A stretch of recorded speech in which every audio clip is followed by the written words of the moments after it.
Japan is receiving its first shipment of Canadian crude oil since 2025, marking a notable shift in its energy supply strategy. The cargo is currently crossing the Pacific aboard the Marshall Islands-flagged vessel Freedom Glory, which was chartered by Exxon Mobil, carrying up to 750,000 barrels of crude from Canada's Trans Mountain Pipeline. The shipment has been purchased by Eneos, Japan's largest oil refiner. The delivery comes at a time when energy security has become an increasing concern across Asia. This change follows major supply disruptions in the Strait of Hormuz after the outbreak of war between the United States, Israel, and Iran in February 2026.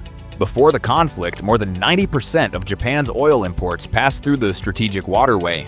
The instability, combined with rising oil prices, has already affected Japan's economy, prompting Tokyo to lower its economic growth forecast for the year from 1.3% to 0.9%. Japan is not the only country looking to Canada for alternative energy supplies. India, Malaysia, and Singapore have also resumed purchasing Canadian crude through the Trans Mountain Pipeline since the conflict began. The shift is reflected in export data, with Asia now accounting for 77% of Vancouver's total oil exports this year, compared with 51% in 2024. Meanwhile, the federally owned Trans Mountain Pipeline has been operating at approximately 90% capacity since the third quarter of 2025, underscoring its growing importance in connecting Canadian producers with Asian markets. Despite the increasing strategic value of Canadian oil, Prime Minister Mark Carney has said Canada will not use its energy exports as leverage in negotiations with the United States.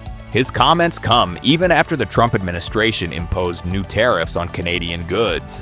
Canada also remains a vital energy supplier to the United States, providing nearly 60% of its crude oil imports, highlighting its continued importance in North American and global energy markets.